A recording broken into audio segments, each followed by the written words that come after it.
Hello दोस्तों, कैसे हैं आप सब। आज की हमारी कहानी है बहू के लक्षण।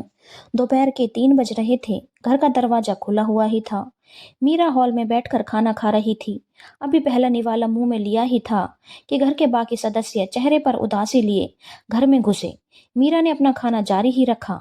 मीरा को इस तरह खाना खाते देख सासू माँ ने ताना कसा, यहाँ तो हम सबका खाना छूट गया है और इसे देखो आराम से बैठकर खाना खा रही है। यही होते हैं बहुओं के लक्षण। मीरा ने उनकी बात को सुना और अनसुना किया और अपने खाने पर ही फोकस रखा। सासू माँ ने हाथ नचाते हुए कहा, यहाँ कर्जा उतारने के चक्कर में मेरे और छोटी बहू के सारे गहने बिक गए। हमारी जान मुंह को आ रही है और इसे देखो कोई फर्क ही नहीं पड़ा। खाने में देखो हलवा पूरी खा रही है। पहली बात तो यह है कि इस घर में होता क्या है मुझे नहीं पता। दूसरी बात, मेरी इच्छा मुझे क्या खाना है। और रही बात आपके गहने बिकने की, तो मैं क्या कर सकती हूँ। ये तो आप लोगों के ही कर्म थे जो लौट कर आए हैं। मीरा के इतना कहते ही सासू माँ कुछ कहना तो चाहती थी, लेकिन मयंक ने इशारा कर चुप करा दिया। मीरा खाना खाकर अपने बर्तन रसोई में रखने गई। उसके बाद सीधे अपने कमरे में आई और वहां जाकर पलंग पर लेट गई। पलंग पर लेटे ही पिछली बातें उसके दिमाग में घूमने लगी। उस दिन सुबह से ही मीरा इधर से उधर दौड़े जा रही थी। मयंक भी अभी तक घर नहीं पहुंचे थे। मीरा बिल्कुल परेशान हो चुकी थी, लेकिन घर में किसी को भी इस बात से कोई लेना देना नहीं था।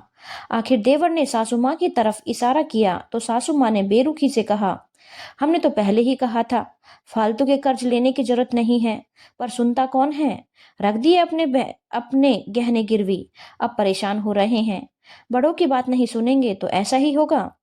एक बार तो मीरा के मन में आया कि जवाब दे दूं कि अगर आप साथ दे देती तो शायद यह नौबत नहीं आती, पर फिर चुप रह गई। एक तो वैसे भी दिमाग खराब हो रहा था और मयंक घर पर भी नहीं आए थे।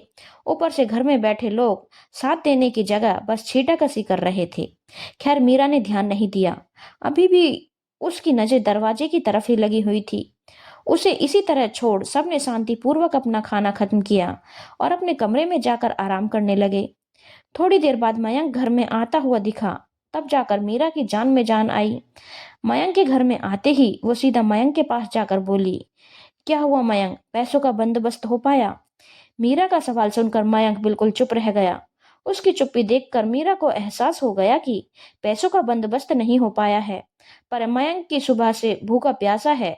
यह सोचकर मीरा ने उससे कहा, कोई बात नहीं, पहले खाना खा लो, फिर सोचते हैं कि क्या करना है।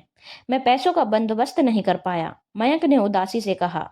एक बार को तो मीरा की आंखों में भी आंसू आ गए, पर फिर हिम्मत करके बोली, हम दोनों मिलकर इस समस्या का भी कोई ना कोई निदान कर लेंगे, तुम फिक्र मत करो, पहले खाना खा लो। कहकर मीरा रसोई में जाकर मयंक के लिए खाना लगाने लगी। खाना लगाते लगाते उसकी आंखों में आंसू आ गए। कितने प्यार से पापा ने वो गहने उसकी शादी में दिए थे। कुछ गहने तो मम्मी के थे जो उन्होंने खुशी खुशी अपनी बेटी को दे दिए थे। एक एक गहने से उसकी यादें जुड़ी हुई थी। पर पिछले साल मयंक के बिजनेस में घाटा पड़ जाने के कारण गहने गिरवी रख दिए गए थे, इस उम्मीद के साथ कि बिजनेस चल निकलेगा। पर ऐसा कुछ नहीं हुआ, उल्टा वो पैसे भी डूब गए, क्योंकि उसी बीच ननद सालू की शादी पक्की हो गई और जो पैसे बिजनेस में लगाने थे वो उसकी शादी में खर्च हो गए। एक दो बार मयंक ने मना भी किया तो सासू माँ ने अच्छा खासा हंगामा खड़ा कर दिया। थक हार कर मयंक को वो पैसे शादी में देने ही पड़े।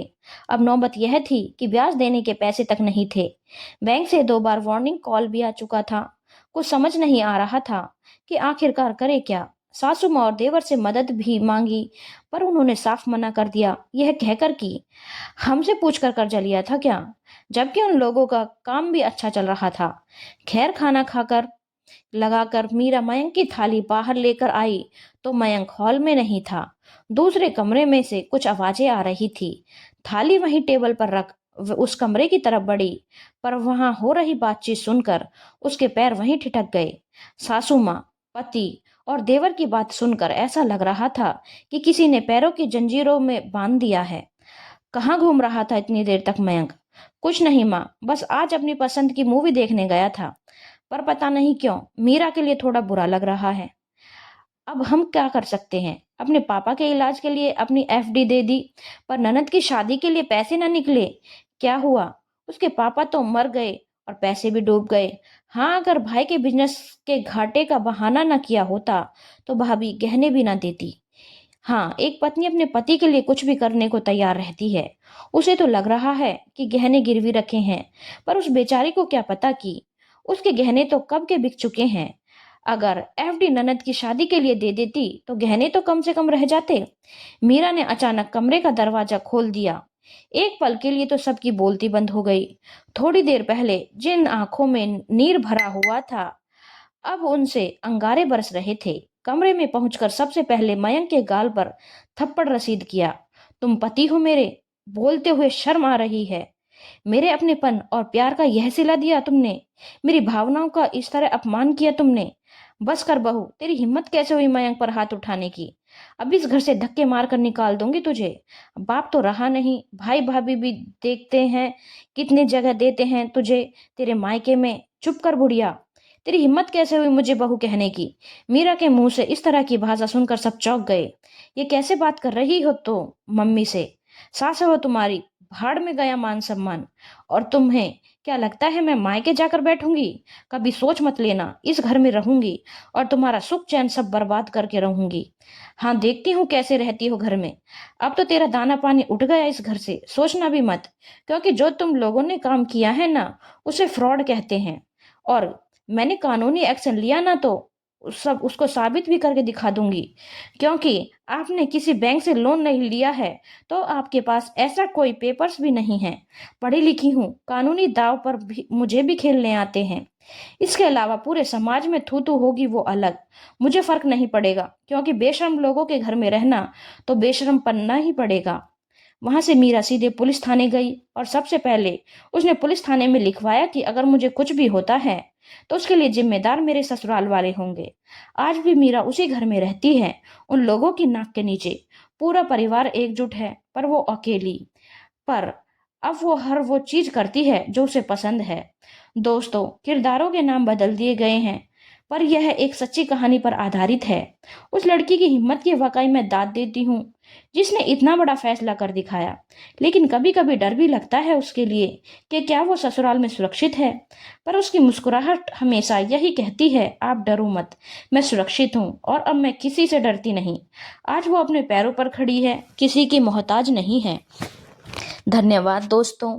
अगर आपको कहानी अच्छी लगी हो तो चैनल को लाइक, शेयर और सब्सक्राइब करना ना भूलें।